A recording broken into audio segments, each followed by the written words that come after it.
আসসালামু আলাইকুম। কেমন আছেন সকলে? আশা করি আল্লাহ তাআলা অশেষ রহমতে খুবই ভালো আছেন। আর যদি কোনো কারণে ভালো না থেকে থাকেন, মন খারাপ থেকে থাকে, অসুস্থ থেকে থাকেন, তাহলে আমি দোয়া করছি আল্লাহ রাব্বুল আলামিন যেন আপনাদের সকলকে সুস্থ করে দেন, ভালো করে দেন এবং কোনো ঔষধ ছাড়া যেন জীবনে বাঁচতে পারেন। আল্লাহ তাআলা সুস্থ করে দেন এই কামনাই করছি। তবে আপনি যদি কোনো বিশেষ আল্লাহ তাআলার কাছে গুনাহ করে থাকেন, তার জন্য অবশ্যই কিন্তু আল্লাহ তাআলার দরবারে তওবা পাঠ করবেন। আসুন আমরা জেনে নিই ম্যাভেরিন হাইড্রোক্লোরাইড। এটি একটি স্পামোটিক ঔষধ যা মূলত অন্ত্রে ও পেটের মাংসপেশি খিঁচুনি স্পাম দূর করার জন্য ব্যবহৃত হয়। এটি গ্যাস্ট্রোইউনিটিশন অন্ত্রের আসলে যাই হোক, এই রসটিল সম্পর্কে একটু কথা বলি। রসটিল ট্যাবলেটটা প্রত্যেকটা ওষুধই কিন্তু মানুষের উপকারের জন্য তৈরি করেছেন, কিন্তু এর অনেকগুলো পার্শ্ব প্রতিক্রিয়া থাকে এবং বিরল প্রতিক্রিয়াগুলো থাকে। এই পার্শ্ব প্রতিক্রিয়াগুলো এবং বিরল প্রতিক্রিয়াগুলো আমরা ওষুধ তো গ্রহণ করি জানি না। সেজন্য আজকের আমার এই চ্যানেলের মধ্যে, এই চ্যানেলের ভিতর বাংলার বুকে যত রকমের ঔষধ আছে সকলগুলোর তথ্য আল্লাহ যদি তৌফিক দান করেন, সকলগুলো ঔষধের কোন ঔষধের কী কী ক্ষতি রয়েছে সেই দিকগুলো তুলে ধরছি এই চ্যানেলের ভিতর। সেই জন্য এই চ্যানেলের নামই দিয়েছি কিন্তু আপনার পার্শ্ব প্রতিক্রিয়া চ্যানেল বা আপনার WMI চ্যানেল। সেজন্য আমার এই চ্যানেলটি সাবস্ক্রাইব করবেন।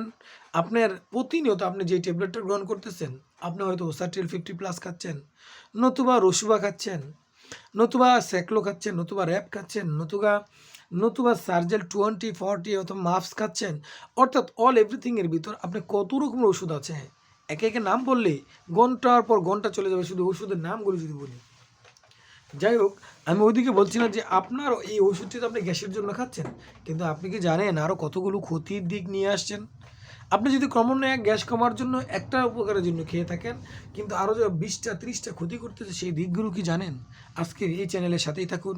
সেজন্য বলবো, আপনার যদি কোনো চয়েস থেকে থাকে যে এই ওষুধের বিস্তারিত তথ্য আমি জানতে চাই, এই ওষুধ খেলে কী কী উপকার হবে সেটা জানতে চাই, এই ওষুধ খেলে কী কী ক্ষতি হবে সেটা আমি জানতে চাই, তাহলে অবশ্যই ভিডিওর কমেন্ট করতে কিন্তু ভুলবেন না আর সাবস্ক্রাইব করে রাখবেন। আমি আপনার হয়তো যেই কমেন্টটা করবেন হয়তো একটু অনেক সময় লেট হতে পারে দেখার জন্য, আবার অনেক সময় সাথে সাথেও দেখে ফেলতে পারি।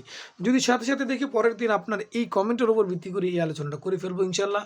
আর আমি যেই দিনই দেখব চেষ্টা করব এর পরের দিন বা এই পরের দিনই আপনার এই ভিডিওটা তৈরি করে আমি এই চ্যানেলে আপলোড করে দেওয়ার জন্য। যাই হোক, আজকে আমরা আলোচনা করব যে এই যে রসটিল যে ওষুধটি আছে এর কি কি পার্শ্ব প্রতিক্রিয়া, কি কি বিরল প্রতিক্রিয়া রয়েছে সে বিষয় নিয়ে। দেখুন, প্রথমে আমি একটু সংক্ষেপ রূপে বলে দিই যে কি কি পার্শ্ব প্রতিক্রিয়া রয়েছে, তারপর একটু আনুষঙ্গিক একটু ধারণা আপনাকে আমি দিব। দেখুন, প্রত্যেকটা ওষুধের সাইড ইফেক্ট রয়েছে। যদি এই সাইড ইফেক্টের কথা মানুষ জানে তাহলে কিন্তু ওষুধ খাওয়া ছেড়ে দেবে, খাবে না। তাহলে কিন্তু ওষুধ খাবে না। উপকার কতটুকু না করে এর চেয়ে বেশি ক্ষতিকর করে। দেখুন, এই যে ম্যাভেরিন হাইড্রোক্লোরাইড এই ওষুধটি সাধারণত ভাষায় বলতে গেলে নিরাপদ, কিন্তু তবে অবশ্যই এর কিন্তু পার্শ্ব প্রতিক্রিয়া রয়েছে। আমরা জানবো। দেখুন, 1 নম্বরে আপনি যদি এই রসটিলটা গ্রহণ করেন, মাথা ব্যথা হতে পারে। দেখুন, আপনি রসটিল ট্যাবলেটটা খেলেন, আপনার মাথা ব্যথা হলে মাথা ব্যথার জন্য কিন্তু আবার টাফলিন খেতে হবে বা প্যারাসিটামল খেতে হবে বা অ্যাসপিরিন জাতীয় ওষুধ বা ডিসপিরিন জাতীয় ওষুধ ইত্যাদি, যেগুলো নাকি সাধারণত মাথা ব্যথার জন্য দ্রুত সমাধান করে, এইসব ওষুধ কিন্তু আমাদের দ্রুত খেতে হবে। কিন্তু দেখা যাচ্ছে কি জানেন, আপনি তো খাচ্ছেন পেটের সমস্যায় বা পেটের মাংসপেশি বা পেটের ব্যথা বা অন্যান্য যে কোনো কারণে আপনি এটা গ্রহণ করতেছেন, কিন্তু কথা হলো আপনি যে রসটিল ট্যাবলেটটা গ্রহণ করতেছেন, আপনার যে মাথা ব্যথা হবে আপনি কি জানেন? সেজন্য কিছু মানুষের মধ্যে, তবে সকল মানুষের মধ্যে মাথা ব্যথা হবে এরকমের কোনো পাওয়া যায়নি, তবে কিছু মানুষের মধ্যে 50% হতে পারে, 60% হতে পারে বা 90% হতে পারে, কিন্তু হবে নিশ্চিত। 100 জন মানুষই গ্রহণ করলে এর মধ্যে ম্যাক্সিমাম মানুষের ক্ষেত্রে এই মাথা ব্যথা হতে পারে, এটা নিশ্চিত। দেখুন, মুখটা আপনার শুকিয়ে যাওয়া অর্থাৎ গলা শুকিয়ে যাওয়া, আপনি বলবেন আমার গলাটা শুকায় যায় না, ডায়াবেটিস হয়ে গেল গা, কী করি এখন, এরকম ভাবটা আপনার দেখা দিতে পারে যদি আপনি এই রসটিল ট্যাবলেট গ্রহণ করেন দীর্ঘদিন। কিছু সময়ে মুখের শুষ্কতা এবং তৃষ্ণার অনুভূতিও আপনি দেখতে পারেন।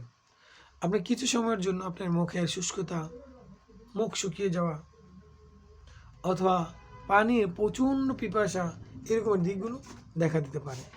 এবার আসুন আরও একটা গুরুত্বপূর্ণ ম্যাক্সিমাম যেসব ওষুধের পার্শ্ব প্রতিক্রিয়ার ভিতর থেকে থাকে সেটা হলো বমি বমি ভাব এবং মুড পরিবর্তন হওয়া। মুড পরিবর্তন কি? আপনি যে মুডে আছেন এখন, যেরকম মন মানসিকতা আছেন, হঠাৎ করে আপনার মন মানসিকতা চেঞ্জ হয়ে যেতে পারে, তাই ভালো লাগতেছে না, বিরক্ত লাগতেছে।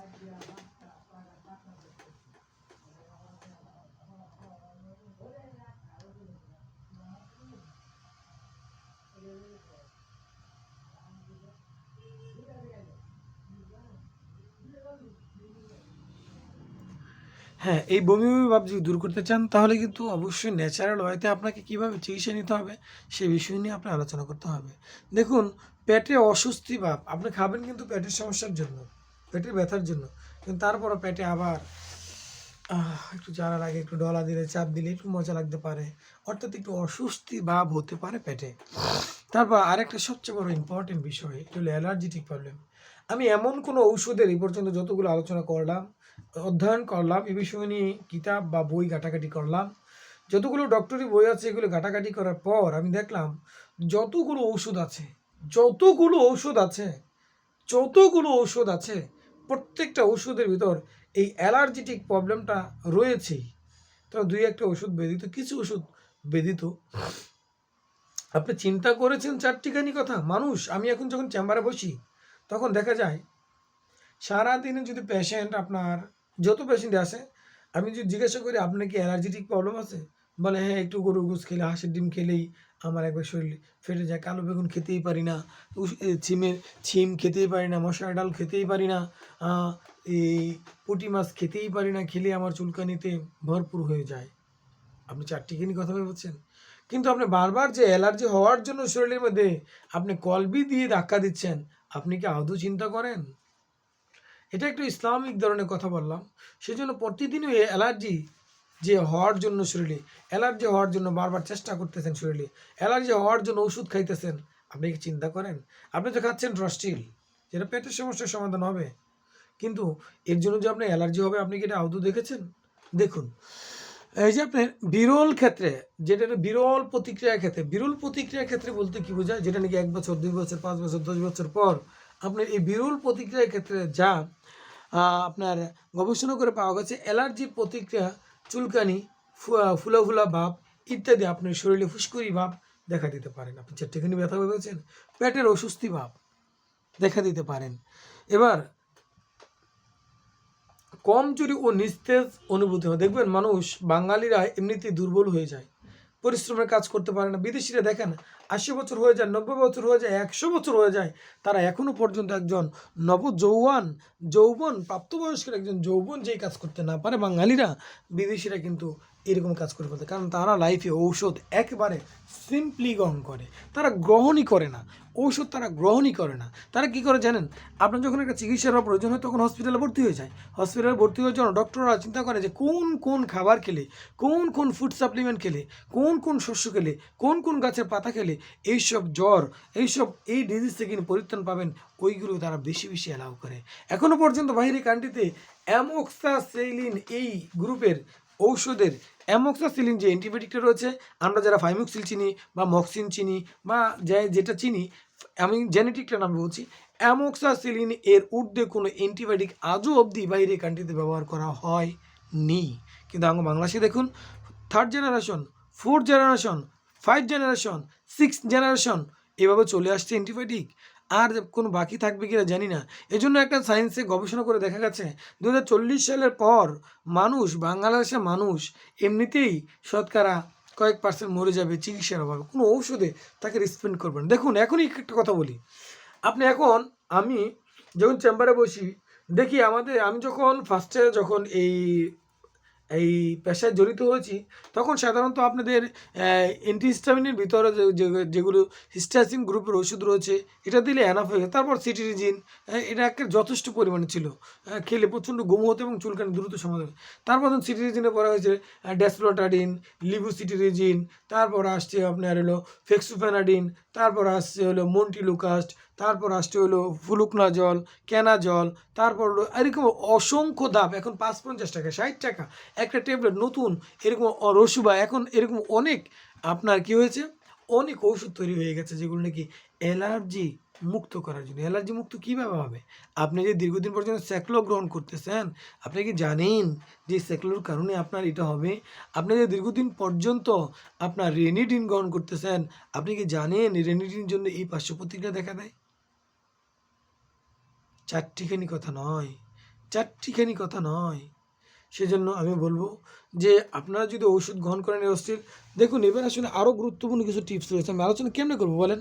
এই যে দেখুন 10 মিনিটের ঊর্ধ্বে আলোচনা জন্য কী আলোচনা করতে পারছি?